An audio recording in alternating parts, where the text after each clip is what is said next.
Buenas tardes, compañeros. Estamos reunidos, nuestros compañeros acá presentes, para tratar de profundizar a estos dos grandes autores. Me refiero a John Maynard Keynes y Max Weber, y la trascendencia que han tenido estos autores hasta nuestra actualidad, ¿no? Max Weber fue un sociólogo alemán que nació en el 1864 y murió en el 1920. Sobre su pensamiento, de Max Weber plantea 4 postulados, ¿no? Que es la acción social, el Estado y los tipos de dominación y la burocracia.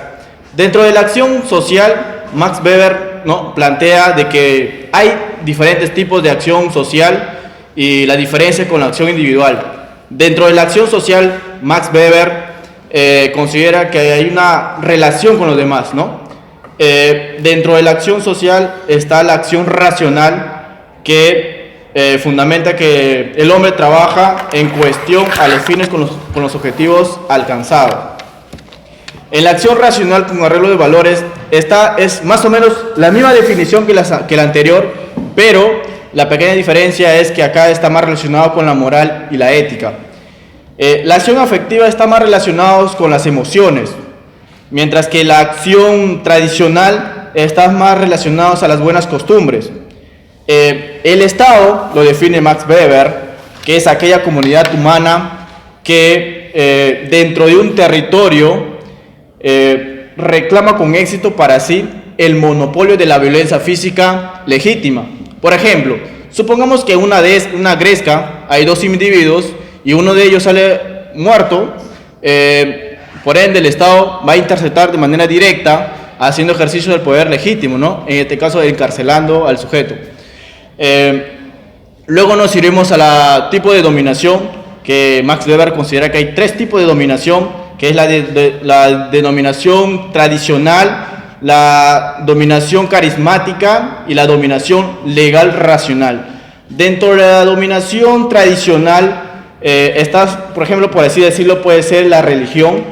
Dentro de la dominación carismática puede ser un líder carismático que anteriormente ha dado incentivos o ha tenido una mayor profundización o un mayor acercamiento a la sociedad, y en base a eso el pueblo ha tenido el respaldo de ese líder. Dentro de la legal racional eso ocurre de acuerdo a normas. Dentro de la burocracia, Max Weber considera que es la principal herramienta de las sociedades modernas, denominación legal racional. Para que haya una buena burocracia, Max Weber considera de que debe haber buenos especialistas, empleados con roles y funciones definidas, una jerarquía de puestos públicos y una buena división del trabajo y una buena estandarización de tareas y tiempos. Y por supuesto también tiene que haber una impersonalidad, ¿no? No tiene que haber premio a quien desenvuelve bien su labor. Bueno, eso es todo referente a Max Weber, ¿no? Ahora nos iremos a John Maynard Keynes. John Maynard Keynes fue un economista inglés que nació en 1883 y murió en el 1946. Se le considera padre de la macroeconomía. Estudió en la Universidad de Cambridge, donde obtuvo una beca Alfred Marshall, ¿no? Tras su primer trabajo sobre la economía de India, logró un reconocido prestigio como economista. Durante la Primera Guerra Mundial llegó a ser asesor financiero de la Casa Real de Gran Bretaña. Su prestigio como economista a nivel mundial, ¿no?, llegó a raíz del crack del 29. Dentro de sus obras plantea la teoría general del dinero, el empleo y el interés. También plantea el tratado sobre la probabilidad y el tratado sobre la reforma monetaria. Dentro de sus aportaciones, John Maynard Keynes, ¿no?, argumenta que el nivel de empleo de la economía moderna está determinada por 3 factores: la inclinación marginal a consumir, la eficiencia marginal del capital y la tasa de interés. Bueno, esto se rige en base a una fórmula que John Maynard Keynes plantea, que es la demanda global, el consumo, el interés, el gasto público, más las exportaciones. Para tratar de combatir el desempleo, Max Weber plantea que debemos subir la demanda global, bajar las tasas y bajar el tipo de interés y aumentar los gastos públicos y fomentar las exportaciones. Eso es referente a tratar de combatir el desempleo. Y ahora nos iremos a tratar de combatir la inflación. Pues John Maynard Keynes plantea que para combatir la inflación debemos que bajar la demanda global, bajar el consumo, bajar la inversión y disminuir los gastos públicos y elaborar un tipo de cambio de las exportaciones. Esto es referente a estos dos grandes autores que posteriormente cada uno de nuestros compañeros va a entrar a profundizar sobre el tema de estos autores. Primero voy a dar el paso a nuestro compañero Mejía sobre Max Weber, ¿no?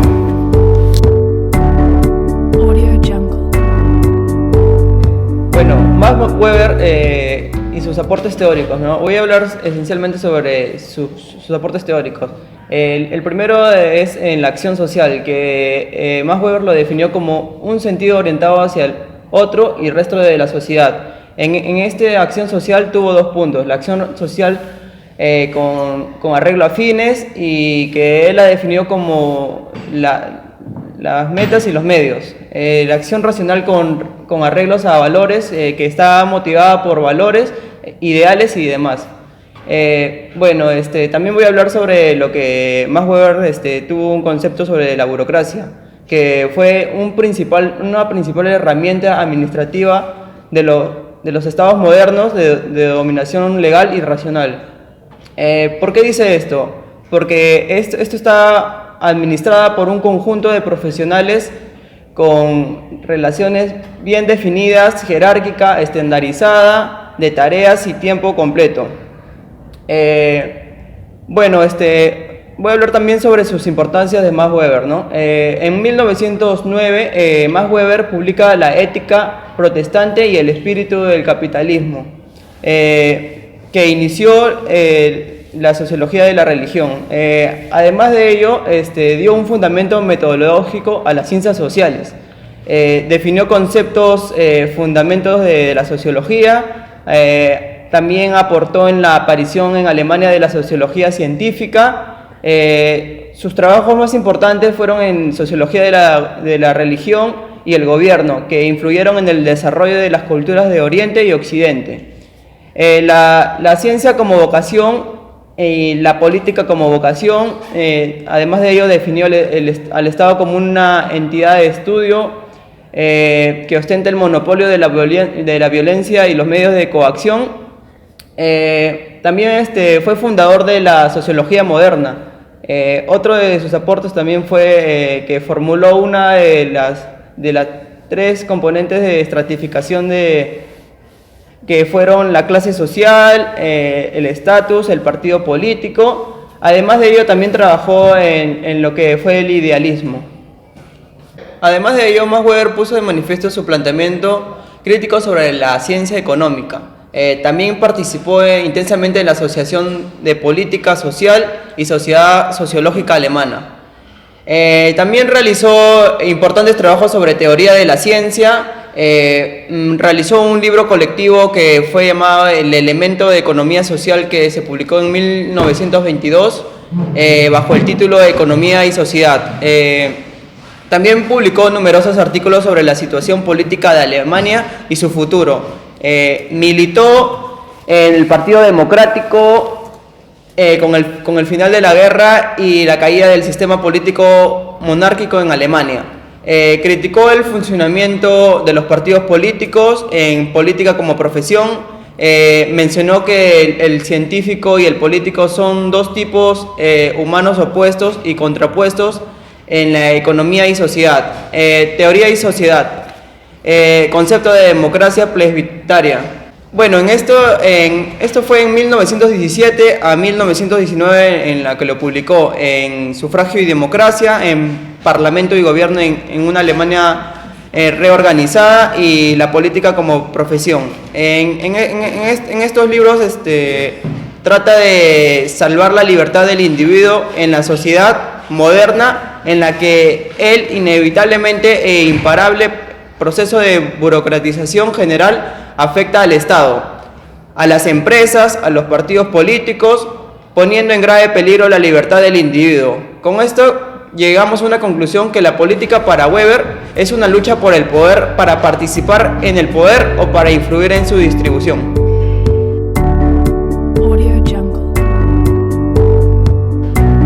Bueno, continuando con el tema de Max Weber, lo que me centraré es en los aportes de Max Weber.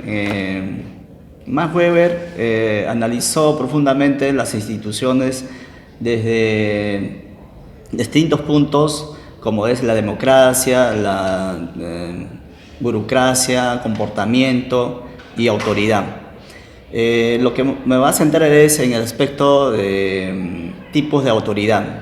Max Weber considera que hay quienes pueden ejercer y quienes no, y los clasifica en tres formas.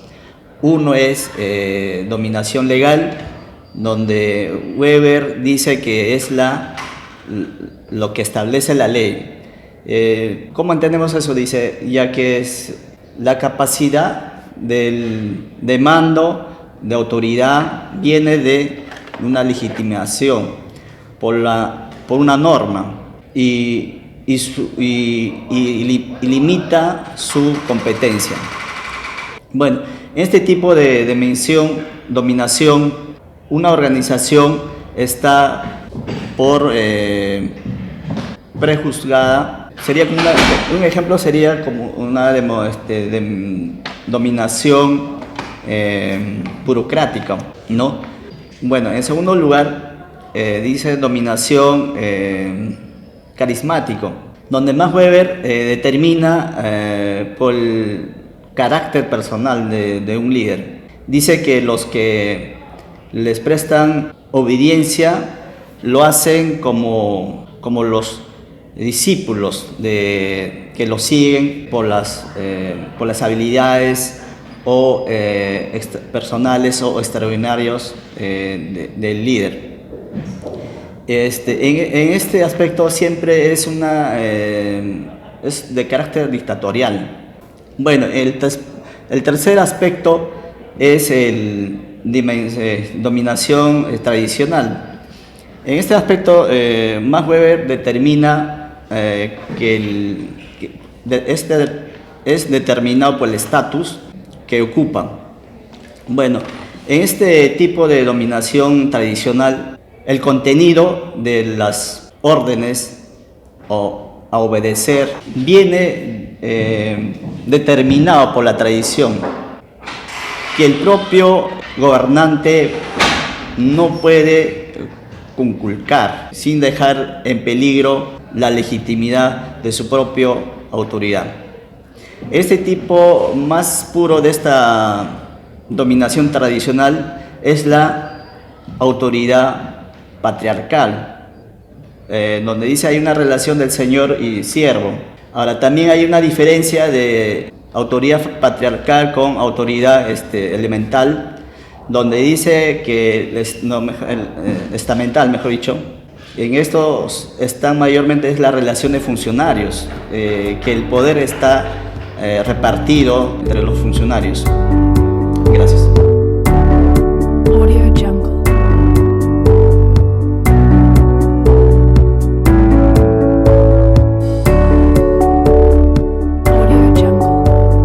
Bueno, yo les hablaré sobre John Maynard Keynes. Es una de las personas que más ha influido en el pensamiento del siglo XX y que sin duda seguirá influyendo en el rumbo de la economía del siglo XXI. Conocido sobre todo por su obra general del empleo, el interés y el dinero. Este economista fue un crítico del comunismo y defensor del capitalismo. Keynes motivó lo que se conoce como la revolución keynesiana, lo cual significó un rotundo giro en el accionar de los gobiernos. Un hecho histórico como la crisis económica mundial de 1930 marcó lo que muchos consideran un antes y un después de la teoría económica. Esto debido a que las políticas públicas que se habían aplicado no respondían adecuadamente ante el derrumbe económico mundial. Hasta entonces se había manejado la idea de libre mercado que carecía de mecanismos de autoequilibrio que llevarán al pleno empleo. Por lo tanto, se justifica la intervención del Estado, el cual, mediante políticas públicas, lograría estabilizar la economía. Para Keynes, la crisis se debía a una caída en la demanda global, provocada por el ahorro no era invertido y como consecuencia las empresas producían más de lo que el mercado demandaba. Esto inducía a bajar la producción y despedir trabajadores. En este escenario, Keynes proponía que las políticas económicas del gobierno, ya sean fiscales o monetarias, estimularían el incremento de la demanda global. Debemos tener en cuenta que los teóricos anteriores a Keynes basaban sus teorías en situaciones de equilibrio estable con pleno empleo. Por lo tanto, no tenían implicaciones ni soluciones ante la crisis en donde la realidad que se estaba viviendo necesitaba de nuevos planteamientos. Según la teoría keynesiana, era necesaria la intervención del Estado para moderar los incrementos y caídas de la actividad económica. La idea que sostenía Keynes era que los gobiernos debían resolver los problemas a corto plazo en lugar de esperar a que las fuerzas de mercado los corrigieran en el largo plazo. Esta nueva forma de atender la crisis generó recesiones y los auges eran parte del orden natural y que la intervención del Estado solo empeoraría el proceso de recuperación. Pese a quienes se oponían a las políticas keynesianas, lograron crear un estado de bienestar que aseguró el pleno empleo, el crecimiento sostenido y la baja inflación por las 3 décadas siguientes a la crisis. Antes de Keynes, la ciencia económica basaba sus teorías en situaciones de equilibrio, estables y pleno empleo. Con el supuesto de que los factores productivos eran plenamente utilizados, la preocupación principal era la forma en que se distribuía el producto y los recursos en la sociedad, restando importancia a la determinación del nivel de producción y el empleo. En este sentido, Keynes ha creado un nuevo enfoque que convirtió la ciencia económica en un estudio de flujo de ingresos y gastos, abriendo nuevas perspectivas al análisis económico.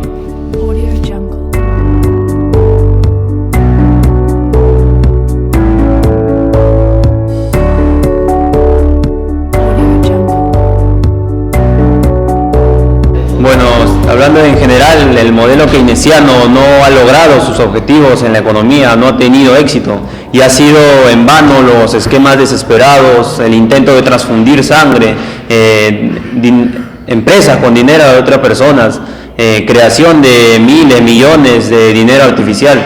Se tuvo que aprender una vez más la lección de que las operaciones de ajuste de gobierno se suponía que operan de acuerdo a un modelo fijo en el que hubo un intercambio entre inflación y desempleo o recesión. Si el desempleo es muy alto debido al lento crecimiento de la economía, su solución era simple, reactivar, y en el caso contrario, hacer frente a los costos si es que el nivel de desempleo era bajo, ya que esto conduce a un sobrecalentamiento. El punto de esta simple compensación se reduce a las nociones que opaca a Lord Keynes, en esencia la planificación central para evitar los enredos interminables legislativos que opacaron o que hicieron mucho daño en los años del New Deal. Los keynesianos afirman que el experimento dado o propuesto por el entonces presidente Franklin Roosevelt en la política centrocíclica, Roosevelt, que va a ser el presidente de los Estados Unidos de 1933 hasta 1945, que su plan propuesto no estuvo bien planificado, no estuvo bien planeado, es decir, no se administra científicamente, por lo cual no sale según lo planeado. Y ya gracias a la claridad de la posguerra, de un nuevo modelo simple, es donde los keynesianos esta vez sí lo van a hacer bien.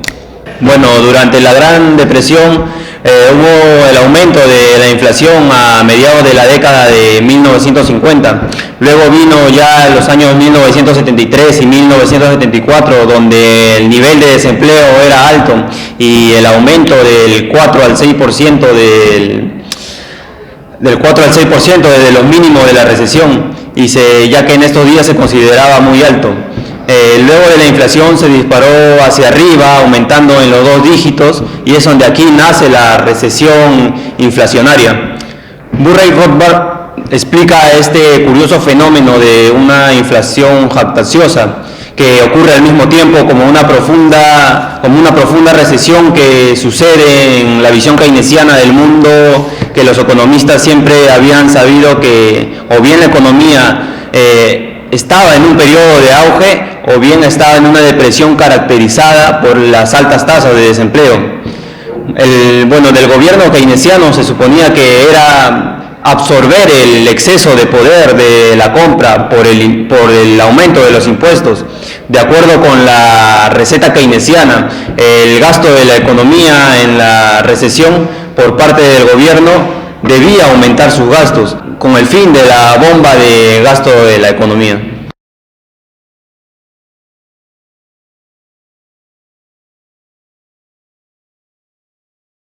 Bueno, a manera de conclusión, ya de haber escuchado a cada uno de nuestros compañeros, ¿no?